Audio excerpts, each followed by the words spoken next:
예루살렘 남동쪽 베다니라는 곳에 나사로와 마르다, 마리아 남매가 살고 있었습니다. 이 가정은 예수님을 사랑하며 기쁨으로 섬기던 믿음의 가정이었습니다.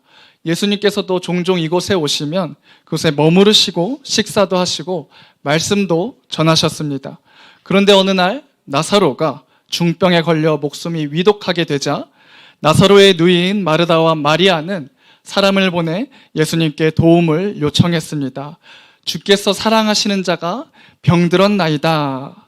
그 말 속에는 주님이 오시면 반드시 고쳐주실 것이라는 기대와 믿음이 담겨 있었습니다. 그러나 예수님은 즉시 오시지 않으시고 결국 나사로는 죽어 장사된 지 나흘이나 지난 후에 오셨습니다. 모든 소망이 끊어진 절망의 순간이었습니다. 그때 21절에서 마르다는 주께서 여기 계셨더라면 내 오라버니가 죽지 아니하였겠나이다 라며 믿음과 아쉬움이 섞인 고백을 합니다. 바로 그 상황 속에서 예수님께서 선포하신 말씀이 오늘의 본문 나는 부활이요 생명이니입니다. 이 말씀은 단순한 위로가 아니었습니다. 예수님이 어떤 분이신지를 분명하게 드러내기 위한 선언이자 예수님께서 기적의 근원이심을 드러내는 말씀입니다. 오늘 부활이요 생명이니 라는 제목으로 말씀드릴 때 오늘 우리가 찬양해야 할 이유는 무엇인지 깨닫고 찬양받으실 주님이 어떤 분이신지 다시 한번 생각해보는 은혜의 시간이 되길 소망합니다. 첫째로 예수님은 죄와 죽음의 문제를 해결하신 부활이요 생명이십니다. 본문 25절을 제가 읽겠습니다. 예수께서 이르시되 나는 부활이요 생명이니. 여러분, 모든 사람은 죄인입니다. 그리고 죄의 대가는 죽음입니다. 그래서 인류에게 가장 근본적인 문제는 돈의 문제도 아니고 건강의 문제도 아니라 바로 죄와 죽음의 문제입니다. 이 죽음의 문제를 해결하기 위해 인류는 오랜 세월 동안 끊임없이 노력해 왔습니다. 어떤 사람은 오래 살기 위해서 의학을 발전시켰고 어떤 사람은 자신의 이름을 남겨 영원히 살고자 했으며 또 어떤 사람들은 철학과 종교를 통해서 그 죽음의 문제를 극복하려고 했습니다. 그러나 그 누구도 그 죽음의 문제를 해결하지 못했습니다. 과거에도 그랬고 지금도 마찬가지입니다. 아무리 과학이 발전하고 의학이 발달해도 죽음을 막을 수 있는 이는 아무도 없습니다. 죽음은 단순한 현상이 아니라 죄의 결과이기 때문입니다. 그래서 죽음의 문제를 해결하시기 위하여서 예수님께서 이 땅에 오셨습니다. 예수님은 우리의 죄를 대신 짊어지시고 십자가에서 죽으심으로 우리의 죄의 값을 완전히 치르셨습니다. 그리고 사흘 만에 다시 살아나심으로 사망의 권세를 완전히 깨뜨리셨습니다. 예수님은 죽은 나사로를 살리심으로 자신이 죽음을 다스리시는 분임을 또 증명하셨고 당신의 부활을 예표하셨고 또 마침내 자신의 부활로 죽음을 완전히 정복하셨습니다.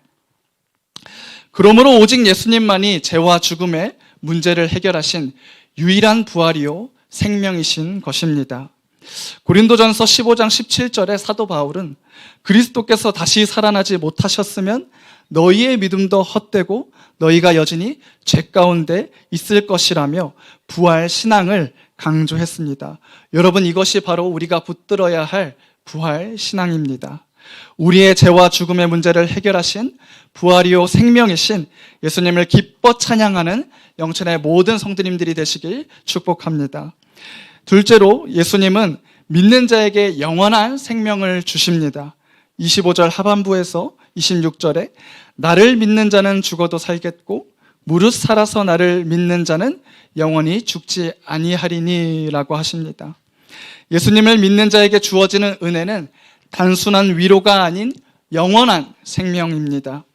우리의 육신은 반드시 죽음을 맞이하게 됩니다. 그러나 이 세상에서 죽음이 끝이 아니라는 것입니다. 성경은 죽음 이후의 상태를 분명하게 말하고 있는데 그것은 바로 영벌과 영생입니다. 천국과 지옥입니다. 두 가지로 나뉘는 영원한 결말을 말하고 있습니다. 예수님을 믿지 않는 자에게는 하나님과 영원히 분리되는 영벌이 있습니다. 이것은 단순히 존재가 사라지는 것이 아니라 하나님이 없는 불못, 즉 지옥 형벌에 영원히 처하게 되고 생명의 근원이신 하나님과 완전히 단절되는 것을 의미합니다. 그러나 예수님을 믿는 자에게는 전혀 다른 길이 준비되어 있습니다. 그것은 바로 하나님과 함께하는 영원한 생명, 곧 영생입니다. 영생은 단지 오래 사는 것이 아니라 다시는 사망이나 애통하는 것이나 곡하는 것이 없는 천국에서 하나님과 영원한 기쁨과 즐거움을 얻는 것입니다. 그래서 예수님께서 말씀하신 죽어도 살겠고라는 말씀은 육신의 죽음을 넘어 계속되는 생명을 의미하고 영원히 죽지 아니하리니라는 말씀은 하나님과의 관계가 결코 끊어지지 않는다라는 약속입니다. 영원한 생명을 주시는 주님께 감사하며 찬양하는 영천의 모든 성도님들이 되시길 축복합니다. 사랑하는 성도 여러분, 예수님께서 마르다에게 던지신 질문은 오늘날 우리에게도 동일하게 주어집니다. 나는 부활이요 생명이니 나를 믿는 자는 죽어도 살겠고 무릇 살아서 나를 믿는 자는 영원히 죽지 아니하리니 이것을 네가 믿느냐라고 질문하십니다. 여러분들 이 질문 앞에서 어떤 고백을 드리시겠습니까? 단순히 머리로 지식으로 아는 것이 아니라 마음 깊은 곳에서 우러나오는 고백으로 주여 그러합니다. 주는 그리스도시요 세상에 오시는 하나님의 아들이신 줄 내가 믿나이다 라고 고백할 수 있길 소망합니다.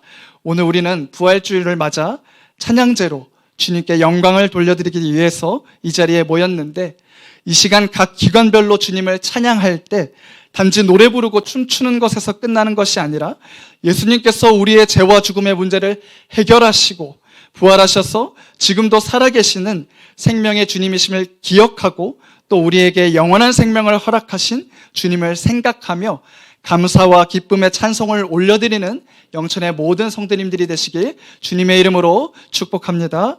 기도하겠습니다. 사랑과 은혜가 풍성하신 하나님 아버지 감사합니다. 오늘 부활주일을 맞아 나는 부활이요 생명이니라는 말씀으로 은혜 나누게 하시니 감사드립니다. 십자가 대속의 은혜로 우리의 죄와 죽음의 모든 문제를 해결하시고 사흘 만에 다시 살아나셔서 사망 권세 깨뜨리신 주님 참으로 감사드립니다. 이 시간 각 기관이 준비한 찬양과 율동으로 하나님께 영광을 올려드리고자 합니다. 단순한 무대가 아니라 우리의 마음을 담은 믿음의 고백이 되게 하시고 오직 주님만이 홀로 영광 받으시는 귀한 찬양 축제가 되게 하여 주시옵소서. 우리 모두가 부활의 소망을 가진 자로 담대하게 하시고 언제나 기쁨으로 주님을 찬양하며 살아가는 삶이 되게 하여 주시옵소서. 이 모든 말씀 우리를 살리신 부활이요 생명이신 예수 그리스도의 이름으로 기도드렸습니다. 아멘.